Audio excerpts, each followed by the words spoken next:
নমস্কাৰ, মই dietitian Bandita আৰোপচাৰ health ইনিচিয়েটিভৰ নতুন খণ্ডলৈ আপোনালোক সকলোকে স্বাগতম জনাইছোঁ।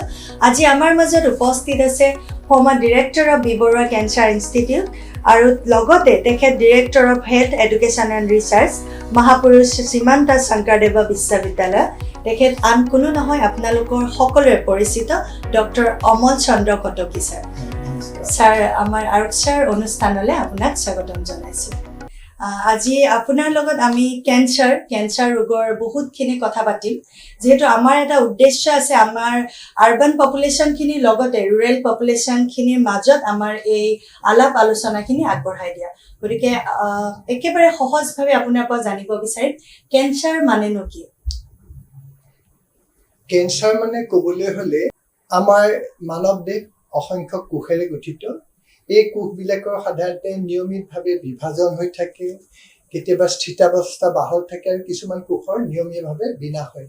আৰু এই গোটেই প্ৰক্ৰিয়াটো কোষকেন্দ্ৰত থকা যিটো নিউক্লিয়াছ, সেই নিউক্লিয়াছত থাকে জিন আৰু এই জিনৰ দ্বাৰা নিয়ন্ত্ৰিত হৈ থাকে। কিন্তু বিভিন্ন কাৰণত যেতিয়া আমাৰ জিনৰ পৰিৱৰ্তন হয়, যাক সাধাৰণতে মিউটেশ্যন বুলি কোৱা হয়, তেতিয়া কোষবিলাক কি হয়, বিশৃংখলভাৱে বৃদ্ধি হ'বলৈ ধৰে, হয়তো কেতিয়াবা বিনাশ বন্ধ হৈ যায়।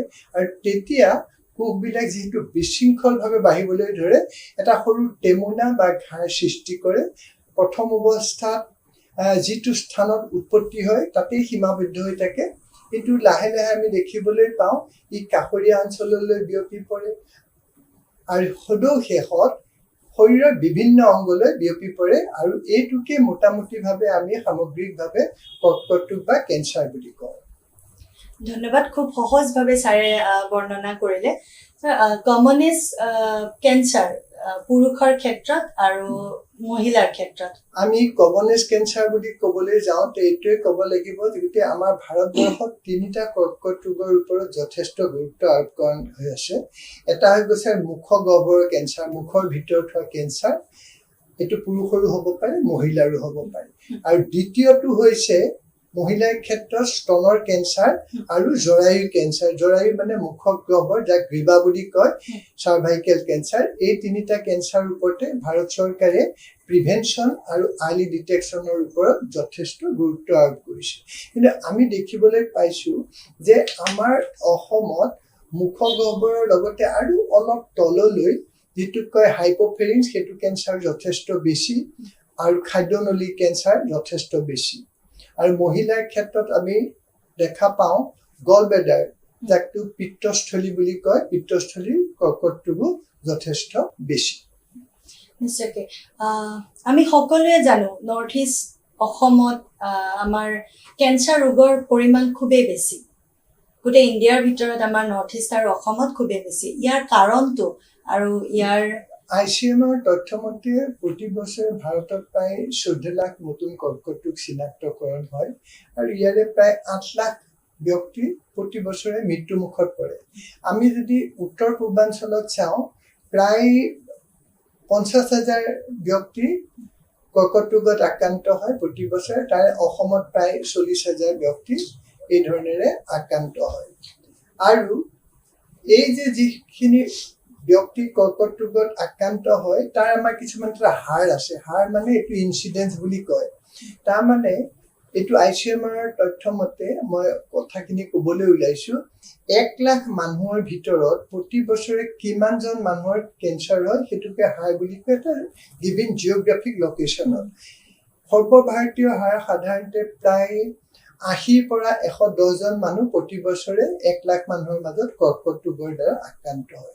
কিন্তু উত্তৰ পূৰ্বাঞ্চলত এই হাৰ যথেষ্ট বেছি। মিজোৰামত প্ৰায় 270, তাৰপিছতে আছে অৰুণাচলৰ পাপুমপুৰী ডিষ্ট্ৰিক্ট বা ইষ্ট খাছী হিল ডিষ্ট্ৰিক্ট, মেঘালয়া, আৰু urban Kamrup district. Urban Kamrup ডিষ্ট্ৰিক্টত প্ৰায় 206 জন ব্যক্তি প্ৰতি বছৰে কৰ্কট ৰোগৰ দ্বাৰা আক্ৰান্ত হয়।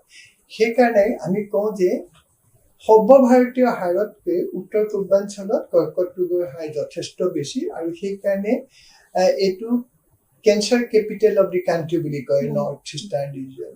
হয়, ইয়াৰ কাৰণটো আপুনি কৰ্কট ৰোগৰ কাৰণ আচলতে বুলি ক'লে আমি প্ৰকৃত কাৰণ হয়তো ক'ব নোৱাৰো, কিন্তু আমি কিছুমান ৰিস্ক ফেক্টৰ জানো, যিবিলাক ৰিস্ক ফেক্টৰৰ কাৰণে কৰ্কট ৰোগ হোৱাৰ সম্ভাৱনা বেছি। তাৰ ভিতৰত আমি কওঁ মানুহৰ লাইফষ্টাইল, তাৰপিছত খাদ্যাভ্যাস, পলিউশ্যন, ইনফেকশ্যন, হেৰিডিটেৰী ফেক্টৰ আছে 5 to 10% কেছত হেৰিডিটেৰী।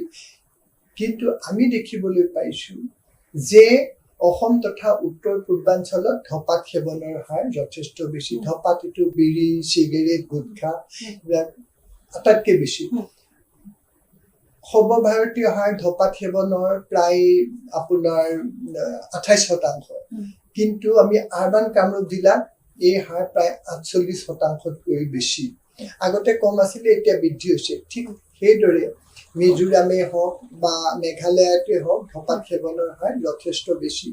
আমি দেখিবলৈ পাইছোঁ অসমতে প্ৰায় প্ৰতি বছৰে প্ৰায় 6 লাখ পেকেট গুটখা বিক্ৰী হয়, প্ৰায় 3 লাখতকৈ বেছি আমাৰ পেকেট চিগাৰেট বিক্ৰী হয়।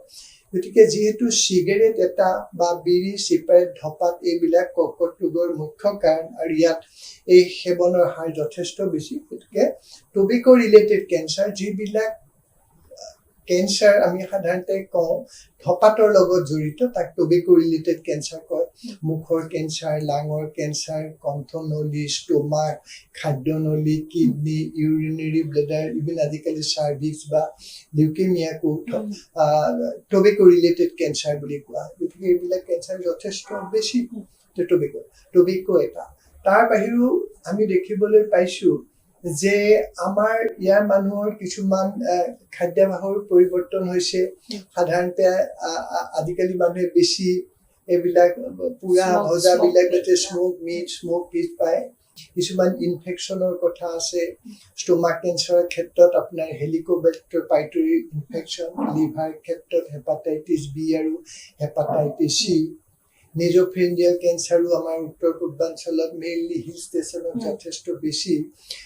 তাত এটা ই ভাইৰাছ বুলি কয়, ষ্টিম ভাইৰাছৰ লগত সম্পৰ্ক থকা বুলি কয়। তাৰ বাহিৰেও এলকহলো এটা very common important risk factor for cancer. আপোনালোকে গম পায় যে অসমত এতিয়া পুৰুষৰ ক্ষেত্ৰতে হওক, মহিলাৰ ক্ষেত্ৰতে হওক এলকহল সেৱনৰ হাৰ প্ৰায় ভাৰতৰ ভিতৰতে 2য় স্থানত আছে। আপোনালোকে চাৰিওফালে দেখিছে there is a mushroom growth of wine shop in the state of Assam. এইবিলাকো এটা যথেষ্ট কণ্ট্ৰিবিউট কৰিছে বুলি আমি ভাবোঁ। এইখিনি মোটামুটিভাৱে আমি ক'ব বিচাৰিছোঁ কাৰণ। আৰু অবেচিটিও এটা লাহে লাহে আমাৰ চেডেণ্টেৰী লাইফষ্টাইল হৈছে। অবেচিটি বাঢ়ি গৈছে। অবেচিটিৰ কাৰণে আপোনাৰ breast cancer, endometrial cancer, colorectal cancer, prostate cancer এইবিলাক কেঞ্চাৰৰ লগত সম্বন্ধ থকা বুলি কয়।